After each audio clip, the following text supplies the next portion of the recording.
Hello বন্ধুরা, পাহাড়ি শাড়ি যে কিভাবে বোনায় এই জন্য আপনাদের এই ভিডিওটা তুলে ধরলাম। অবশ্যই ভিডিওটা দেখবেন, আপনারা মন দিয়ে দেখলে অনেক কিছুই বুঝবেন। আমরা তো তাঁত মেলে শাড়ি বা ওই পুবিন কাপড় বানাই, আসলে এটা কিভাবে বানায় আপনারা দেখেন।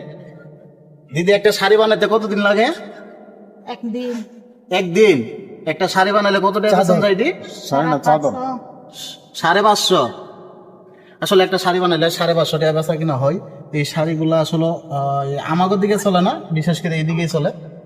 এই শাড়িগুলো আসলে অনেক মোটা সুতা। স্বাগত ভাই, একটু সুতাটা দেখেন, আসলে অনেক মোটা সুতা। এগুলো সুন্দর একটা ডিজাইন হইতেছে, ডিজাইনটা একটু দেখান। এটা কি আপনারা পাইকারি বেছেন? পাইকারি কত করে বেচা কিনা হয় জানি না। জানেন না?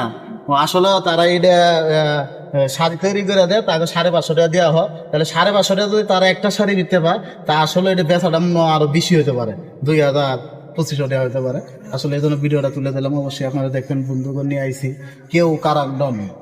এখানে আসলে পাহাড় আর পাহাড়, পাশাপাশি এখানে কলা এবং কি যাবতীয় এই জিনিসগুলো হবে, পাশাপাশি এই শাড়িগুলো বানানো হয়।